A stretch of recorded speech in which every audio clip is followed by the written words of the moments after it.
Friends, welcome to உண்மையும் பொய்மையும். நாம் இன்னைக்கு பேசுறதுக்கு எடுத்துக்கக்கூடிய பேசுபொருள் பரந்தூர் விமான நிலையம் திட்டத்தை தவேக அரசு கைவிட்டது. இது சரியா தவறா அப்படின்னு நம்ம பார்க்கறதுக்கு முன்னாடி பொதுவாக உள்ள விஷயங்களையும் நம்ம அதை பார்த்து முடிவு மக்கள்கிட்டே விட்டுருவோம். நம்ம சேனலை தொடர்ந்து பார்க்க நம்ம சேனலை சப்ஸ்கிரைப் பண்ணி பெல் பட்டனை ப்ரெஸ் பண்ணிக்கங்க.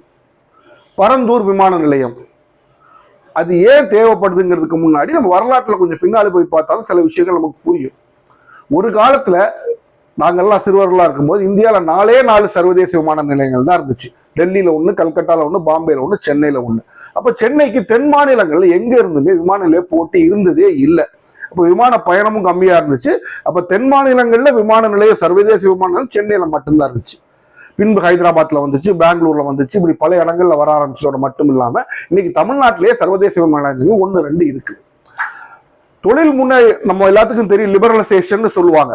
1991 அப்புறம் தொழில் வளர்ச்சி பெரிய லெவல் ஆரம்பிச்சதுக்கு அப்புறம் எல்லா மாநிலங்களையும் தங்களுடைய ஏர்போர்ட்டுகளை ரொம்ப முக்கியமாக பார்த்து விரிவுபடுத்த ஆரம்பிச்சிட்டாங்க. நீங்க பெங்களூர் ஏர்போர்ட்லாம் போய் பார்த்தீங்கன்னா ஒரு கிரீன்ஃபீல்ட் ஏர்போர்ட். ஹைதராபாத் ஏர்போர்ட் போனீங்கன்னா ஹைதராபாத் பயங்கரமான ஒரு ஏர்போர்ட்டை டெவலப் பண்ணிட்டாங்க. ஆந்திராவும் தெலுங்கானாவும் பிரிந்த பிறகு இன்னைக்கு ஆந்திரா ஒரு மிகப்பெரிய ஏர்போர்ட்டை கட்டுவாங்க.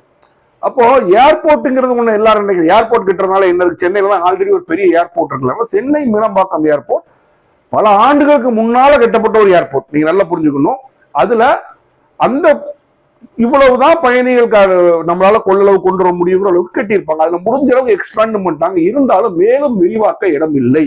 அப்போ ஏர்போர்ட் என்பது நீங்க நல்லா புரிஞ்சுக்கணும், தொழில் முதலீட்டாளர்களின் முதல் இன்ஃப்ராஸ்ட்ரக்சர் சொல்லுவாங்க. இன்ஃப்ராஸ்ட்ரக்சர்ல ஃபர்ஸ்ட் வர்றது ஏர்போர்ட்.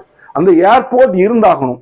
அப்ப சென்னை ஏர்போர்ட் இன்றைக்கு பின்தங்கி போயிடுச்சு. பெங்களூர் ஏர்போர்ட்டை பார்க்கும்போது, ஹைதராபாத் ஏர்போர்ட்டை பார்க்கும்போது, இன்னைக்கு ஆந்திராவோட அந்த ஏர்போர்ட்டை பார்க்கும்போது பின்தங்கி போயிடுச்சு. அப்போ நம்ம ஹோசூர்ல ஒரு ஏர்போர்ட் வரணும்னு நினைச்சாங்க, அதுவும் இப்போ வழி நமக்கு இல்லை அப்படின்னு ஆயிப்போச்சு. அப்போ சென்னையை ஒரு பிரைம் டெஸ்டினேஷன் ஃபார் இன்வெஸ்ட்மெண்ட், அதாவது முதலீட்டுகளுக்கு ஒரு முக்கியமான இடமாக, ஒரு கவர்ச்சிகரமான இடமாக வைக்கணும்னு சொல்லி தான் அந்த பரந்தூர் ப்ராஜெக்டை கொண்டு வர்றாங்க. அப்ப இந்த பரந்தூர் ப்ராஜெக்ட் கொண்டு வரும்போது ஏன் பரந்தூர்ல கொண்டு வர்றாங்க அப்படிங்கிறதுக்கும் தங்கம் தென்னரசு ஒரு விளக்கம் கொடுக்கிறாரு. சென்னையில கிழக்கு பக்கம் நீங்க பாத்தீங்கன்னா முழுக்க கடல். அப்ப நம்ம அங்க எடுக்க முடியாது. மேல வடக்கு பக்கம் போனீங்கன்னா புலிக்காட்டு ஏரி, அந்த ஏரிகள்லாம் இருக்கு, எண்ணூறு ரிஃபைனரி இதெல்லாம் இருக்கு. அது எல்லாத்துக்கும் மேல அதுக்கு மேல கொஞ்சம் கொண்டு போயிட்டோம்னா ஆந்திரா பார்டர் ஆயிரும். அந்த பெனிஃபிட் ஆந்திராவுக்கு போகக்கூடிய ஒரு வாய்ப்பு இருக்கு. அப்போ நம்ம தெற்கு கீழே கொண்டு வந்தோம்னா இங்க நீங்க பாக்குறீங்க Tambaram airport, Tambaram military base இருக்கு, அவங்களுக்கு ஒரு ஏர்போர்ட் பேஸ் ஒன்று இருக்கு, அவங்களுக்கு ஒரு ஸ்ட்ரெச் கொடுக்கணும். அதை தாண்டி பாத்தீங்கன்னா இண்டஸ்ட்ரீஸ் எல்லாம் நிறைய இருக்கு. அப்ப தெற்குலையும் கொண்டு வர முடியல, மேற்கில் தான் நமக்கு இடம் தோதாக அமைகிறதுன்னு சொல்லி 2 இடம் பார்த்து கொடுத்ததாகவும் பையூரும் பரந்தூரும் நினைக்கிறேன். இல்ல பரந்தூரை கடைசியா ஃபைனலைஸ் பண்ற மாதிரி இவர் சொல்றாரு, தங்கம் தென்னரசு சொல்றாரு. நமக்கு இன்றைக்குமே தெரியும், ஒரு ப்ராஜெக்ட் ஒன்று வந்துச்சுன்னா சுத்தி உள்ள இடத்தெல்லாம் வாங்கி போட்டு அன்றைக்குள்ள ஆளுங்கட்சி வாங்கி போட்டு அதுல சம்பாதிக்கிறது இங்க இல்ல, இந்தியா முழுசும் உலகம் முழுசும் நடக்கக்கூடிய ஒரு விஷயம் தான். அப்போ இந்த பரந்தூர் ப்ராஜெக்ட்டுக்கு 2000 ஏக்கருக்கு மேல நாங்க நிலத்தை கையகப்படுத்தி காம்பன்சேஷனும் கொடுத்துட்டோம் அப்படின்னு சொல்றாங்க. அப்போ என்னதுக்கு இந்த ப்ராஜெக்ட் நிறுத்துது அப்படின்னு பார்க்கும்போது, ஒரு 2-3 கிராமங்களை சேர்ந்த விவசாயிகள் இது நல்ல வளமான பூமி, இங்க நீங்க எங்கள் நிலத்தை கையகப்படுத்தி ஏர்போர்ட் கொண்டு வரக்கூடாது அப்படின்னு அவங்க போராட்டம் நடத்தினாங்க. இருந்தாலும் திமுக ஆட்சி இருந்த வரைக்கும் அந்த airport project it went ahead. அதை அவங்க கேன்சல் பண்ணாம தான் வச்சிருந்தாங்க.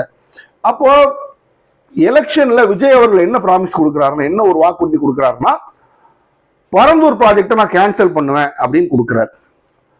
இது பைசா செலவுல ஒரு வாக்குறுதி நிறைவேற்ற ஒரு கஷ்டம்னு நினைச்சு அவர் இன்னைக்கு அதை நிறைவேற்றி செஞ்சுட்டார். அப்போ நிறைவேற்றிட்டாருன்னு பார்க்கும்போது இந்த ப்ராஜெக்ட் தேவையில்லையான்னு ஒரு விஷயம் பார்க்கணும் இல்லையா? ஒரு விஷயம் தேவை இருக்கு, மிக முக்கியமான அத்தியாவசிய தேவையா இல்லையான்னு நம்ம பார்க்கணும். சரி, அது எப்படி பார்க்கறது, அத்தியாவசிய தேவையா இல்லையா அப்படிங்கிறது? அது பரந்தூர்ல தான் வரணுமா இல்லையாங்கிறத பார்க்கறது 2வது விஷயம். ஒரு விஷயம் அத்தியாவசிய தேவை அப்படின்னு பாக்குறீங்கன்னா பின்னால் வரக்கூடிய அரசு அதை கேன்சல் பண்ணுச்சுன்னா அந்த ப்ராஜெக்ட் திருப்பி நடத்தாது. ஆனா இப்ப பாருங்க, தாவேக என்ன சொல்லுது, பரந்தூரை நாங்க கொண்டு வர மாட்டோம், இப்போதைக்கு இருக்கிற மீனம்பாக்கத்தை கொஞ்சம் எக்ஸ்டெண்ட் பண்ணிக்கிடுவோம், புதுசா இடம் பார்த்து நாங்க கொண்டு வருவோம். அப்ப ஏர்போர்ட் தேவை சென்னைக்குங்கிறத இந்த அரசு ஒத்துக்கிட்டாங்க இல்லையா? நம்ம தாவேக அரசு ஒத்துக்கிட்டாங்க. இன்னொரு ஏர்போர்ட் தேவைங்கிறத தாவேக அரசு ஒத்துக்குச்சு. ஆனா பரந்தூர்ல கொடுக்க மாட்டேன்னு சொல்றது என்ன பொறுத்தவரைக்கும் அரசியல் காழ்ப்புணர்ச்சி உள்ள விஷயமா தான் தெரியுது. இப்போ என்ன சொல்றாங்க இண்டஸ்ட்ரீஸ் மினிஸ்டர் கீர்த்தனா அவர்கள், எல்லாரும் 2000 ஏக்கருக்கு மேல ஆயிடுச்சு, 2000 ஏக்கருக்கு மேல கையகப்படுத்தியாச்சு, அதை திருப்பி கொடுக்க முடியாது, அதுல நாங்க சிப்காட் கொண்டு வர போறோம்ன்றாங்க. சென்னையை சுத்தி சிப்காட்டுகளுக்கா பஞ்சம்? தொழிற்சாலைகளுக்கா பஞ்சம், தொழிற்சாலைகளுக்கா நிலத்திற்கா பஞ்சம், அங்க நாங்க சிப்காட் கொண்டு வர போறோம். அப்ப தொழிற்சாலைகளால மாசுபடுமே, அதெல்லாம் வருமே, அதை பார்க்கும்போது ஏர்போர்ட் பரவாயில்லையேன்னு சொல்லக்கூடிய ஒரு சூழ்நிலை இன்றைக்கு இருக்கத்தான் செய்யுது. அப்போ இதுல நமக்கு என்ன தெரியுதுன்னா, அந்த பரந்தூர் ப்ராஜெக்ட் என்பதை திமுக அரசோ எந்த அரசா இருக்கட்டும், இன்னொரு ஏர்போர்ட் என்பது சென்னைக்கு ஒரு அத்தியாவசியமான ஒன்றாக இன்றைக்கு மாறிவிட்டது. அப்போ அதுல சில பேர் தாவேகா சொன்ன என்ன சொல்றாங்கன்னா, இருக்கிற மீனம்பாக்கத்தை எக்ஸ்டெண்ட் பண்ணலாமே. அப்ப நீங்க ஒரு விஷயத்த நல்லா புரிஞ்சுக்கணும். தங்கம் தென்னதுன்னு சொன்னாரு, பட் அதான் சட்டமும் கூட. ஒரு ப்ராஜெக்ட் கொண்டு வரும்போது எவ்வளவு குறைய நபர்களை, இண்டிவிஜுவல்ஸ் தனிப்பட்ட நபர்களை பாதிக்குதோ அந்த அளவுக்கு தான் நம்ம இடத்த பார்த்து சூஸ் பண்ணும். இப்போ மீனம்பாக்கத்தை நீங்க எக்ஸ்டெண்ட் பண்ணீங்கன்னா யோசிச்சு பாருங்க, மீனம்பாக்கம் இன்னும் மக்கள் ஜன நெருக்கம் அதிகம் உள்ள பகுதி. பரந்தூரை பார்க்கும்போது எத்தனை பேர் அதில் டிஸ்பிளேஸ் பண்ணப்படுவாங்க, எத்தனை பேருக்கு இடம் போகும், எத்தனை லட்சக்கணக்கான ரூபாய்கள் அங்க உள்ள லேண்டோட இங்க லேண்டுக்கு எவ்வளவு காஸ்ட் கொடுக்க வேண்டியிருக்கும். அப்போ அது எக்கனாமிக்கலி வயபிள் கிடையாது, சோசியலி அது வயபிள் கிடையாது. அது பொருளாதார ரீதியாகவும் மக்களை புலம்பெயர் வைக்க, மக்கள் நிலத்தை பறிக்கக்கூடிய ரீதியாகவும் ரெண்டுலையுமே அது ஒரு முட்டாள்தனமான ஒரு முடிவு. ஸோ அதனால நம்ம மீனம்பாக்கத்தை எடுக்கவே முடியாது. அப்ப இன்னொரு இடத்துக்கு போறீங்கன்னா அப்ப மறுபடியும் முதல்ல இருந்தா அப்படிங்கிற மாதிரி இருக்கும். அப்ப இந்த ஏர்போர்ட் இன்னொரு 5-6 வருஷத்துக்காச்சும் குறைஞ்சபட்சம் வராது. இனி இடத்த அவங்க தேடி எடுத்து அதுல அவங்க அக்விசிஷன், அதுல நிலத்தை அர்ஜிதம் பண்ணி அதுக்கு மேல ஒரு 4 பேர் கேஸை போட்டு எல்லாம் முடிக்கிறதுக்குள்ள சென்னைக்கு 2ஆம் ஏர்போர்ட் வராது. அப்ப அத்தியாவசியம்னு தெரிஞ்சுக்கிட்ட ஒரு விஷயத்த தேவையில்லாம நீங்க மாத்திட்டு போறீங்கன்னா இன்னொரு அர்த்தம். நீங்க என்ன சொல்றீங்க, ஏர்போர்ட்டே தேவையில்லைன்னு சொன்னீங்கன்னா நீங்க கேன்சல் பண்ண நான் ஒத்துக்கிறேன்.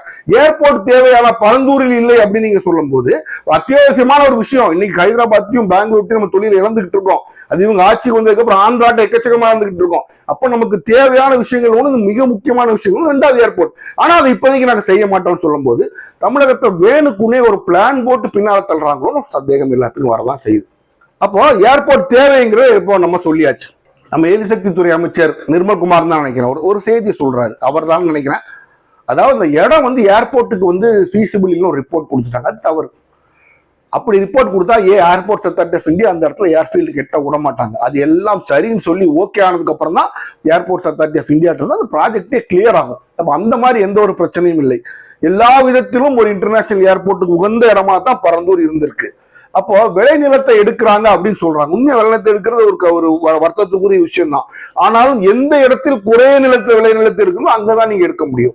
அப்போ பரந்தூர் என்ற அந்த இடம் ஏர்போர்ட்டுக்கு உகந்த இடமாக இருந்தால் அதுலயும் பாதிக்கு மேல அவங்க லேண்ட் அக்வைஸ் எடுத்து முடிச்சதுக்கு அப்புறம் இப்போ நீங்க திருப்பி போய் வேற இடத்துல ஏர்போர்ட் தொடங்குறது என்ன பொறுத்த வரைக்கும் தவறு. யோசிச்சு பாருங்க. இப்ப இங்க 5000 பேர் லேண்ட் அக்வைஸ் இங்க நிலார்ஜிதம் பண்றாங்க. இப்ப புது இடத்துக்கு போனாங்கன்னா இங்க 2000 பேர் ஆல்ரெடி வாங்கியாச்சு, 2500 பேர் காசு கொடுத்தாச்சு. இன்னும் புது இடத்துக்கு போன இன்னொரு 5000 பேர்ட்ட வாங்குவீங்களா? அப்ப இந்த 2500 பேர் எக்ஸ்ட்ரா தானே. அப்ப இன்னும் தேவையில்லாத நிறைய நிலை அர்ஜிதம் நீங்க பண்ணுவீங்க.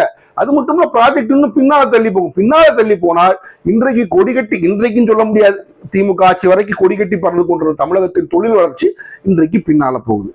அப்ப இந்த பின்னால போறதை நீங்க எத்தனை வருஷம் தள்ளி போடுவீங்க? ஏர்போர்ட் இன்னும் 5-6 வருஷத்துக்கு 2வது ஏர்போர்ட் வராது, நிச்சயமாக வராது. 2வது ஏர்போர்ட் வராதுங்கும் போது நம்ம சுத்தி இருக்க எல்லா மாநிலமும், ஆந்திரா, தெலுங்கானா, கர்நாடகா நமக்கு மேஜர் போட்டியில் இருக்கவங்க. அதுவும் நீங்க நல்லா புரிஞ்சுக்கணும், ஆந்திரா ஸ்டாலின் ஆட்சியில் இருக்க வரைக்கும் கூட போட்டியிலே இல்ல, வர முடியல அவங்களால பெரிய லெவல்ல. அந்த ஆட்சி முடிஞ்சு தாவே காட்சி வந்தோம் எல்லாமே ஆந்திராவுக்கு போகுது. அப்ப இவங்க 3 பேரும் ஒரு பெரிய ஏர்போர்ட்ல நல்ல பயங்கர மாடர்ன் ஏர்போர்ட், மீனம்பாக்கம் பழைய ஏர்போர்ட்.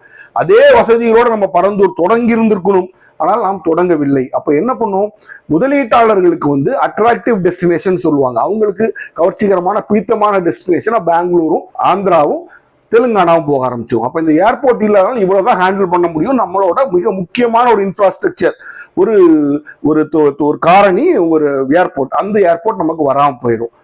இவங்க எதுக்கு இதை பண்றாங்கன்னு ஒரு சாரார் சொல்றாங்க. அதுல உண்மை என்ன தோணுது, இப்ப பாத்தீங்கன்னா தமிழகம் நிறைய இன்வெஸ்ட்மெண்ட் இழந்துகிட்டு இருக்கோம். சும்மா ஒரு கதை உடச்சு யாரையுமே உள்ள அனுப்பாம 1 லட்சம் கோடி இன்வெஸ்ட்மெண்ட் நாங்க வந்துருச்சு, வேலை வாய்ப்பு வரப்போகுதுன்றாங்க. வந்தாத்தான் தெரியும் அது வாயில வட சுட்டதா வந்தான். ஏன்னா வர்றதுக்கும் ரியலைசேஷனுக்கு என்னையும் கம்மியா தான் இருக்கும். இப்ப பாருங்க, தமிழகத்துல ஆல்ரெடி இருக்கிற கம்பெனிஸ், தமிழகத்துல பெரிய லெவல்ல இருக்கிற கம்பெனிஸ் இப்ப எல்லாரும் நிறைய பேர் ஆந்திரால புதுசா தொடங்குறாங்க. அப்ப ஏன் தமிழகம் ஆந்திராவிற்கு மட்டும் அதிகபட்சமாக தொழில் முதலீடு இலக்குங்கிற ஒரு பெரிய கேள்வியில இருக்கத்தான் செய்யுது. அதற்கு எல்லாரும் பாயிண்ட் பண்ற சில பேர் மேல காமிப்பாங்க ஆந்திராக்காரங்க. அதனாலதான் ஆந்திராவுக்கு போகுதுன்னு சில பேர் எதிர்கட்சிக்காரங்க மறைமுகமா குற்றச்சாட்டே செய்யறாங்க. அப்போ எல்லாரும் சுத்தி இருக்க எல்லாருக்கும் இந்த மிக முக்கியமான விஷயங்கள்ல குதிரை பாய்ச்சல்ல போயிட்டு இருக்கும்போது ஆல்ரெடி நம்ம அதுல முன்னால போயிட்டு இருந்த ஒரு விஷயத்த முற்றிலுமா அழிச்சு தமிழகத்துல பின்னால இழுத்து விடுற மாதிரி தான் இந்த பரந்தூர் ப்ராஜெக்ட் கேன்சலேஷன் இருக்கு. அப்ப நீங்க பாருங்க, இன்றைக்கு கூட சுஸ்லான் கம்பெனி ஆந்திராவில் இன்வெஸ்ட் பண்றாங்க, தமிழ்நாட்டில் அவங்க இருக்கிறாங்க. அப்ப எல்லாருமே ஆந்திரா ஆந்திரா ஆந்திரான்னு போறது சந்தேகத்தை கிரியேட் பண்ணுது. அப்போ நமக்கு மிக அருகாமையில் நம்மளோட பார்டர்ல இருக்கிற அந்த மாநிலம் இன்னைக்கு தன்னை பயங்கரமா டெவலப் பண்ணி காமிக்குது. அப்படிங்கும்போது போட்டி இருக்கத்தான் செய்யும். நம்மளும் அந்த போட்டியில நம்ம முன்னாடி இருக்கிறோம். இருந்த இடத்த வேணுக்குன்னு யாருக்காகவோ இழக்கிறாங்கன்னு ஒரு குற்றச்சாட்டு வைக்கிற அளவுக்கு தான் இந்த பரந்தூர் ப்ராஜெக்ட் கேன்சலேஷன் இருக்கு. இப்போ நான் என்ன கேட்கிறேன், ப்ராஜெக்ட் தேவைன்னு நீங்க சொல்றீங்க, அப்போ இரண்டாம் ஏர்போர்ட் தேவைங்கிற உங்களோட கருத்துமாவும் இருக்கு. இப்ப இரண்டாம் ஏர்போர்ட்டை ஏன் பரந்தூரிலிருந்து எடுத்தீர்கள் வேற இடத்துக்கு கொண்டு போறோம்னு சொல்றதுக்குள்ள சரியான விளக்கம் உங்களால கொடுக்க முடியல. அதனால தமிழ்நாட்டுக்கு இழப்பு நிச்சயமாக இண்டஸ்ட்ரி இழப்பு ஏற்படத்தான் செய்யும். அந்த இழப்பை எப்படி நீங்க தீர்க்க போறீங்க? அதுக்கு ஒரு ஸ்கெட்சோ ரோட் மேப்போ கிடையாது. இன்னும் எத்தனை மாசத்துல நிலத்தெல்லாம் எடுத்து முடிப்பீங்க? இன்னும் எத்தனை ஆண்டுகளுக்குள்ள இந்த ஏர்போர்ட்டை கட்டி முடிப்பீங்க? ஒரு கிளாரிட்டி இல்லை, ஒரு கன்ஸ்ட்ரக்ஷன் இல்லை, ஒண்ணுமே இல்லை. அப்போ அடுத்த 2வது ஏர்போர்ட் எப்போ வரும்? வருமா வராதா? பின்பிலிக்கி பிலாபி. மீண்டும் சந்திப்போம்.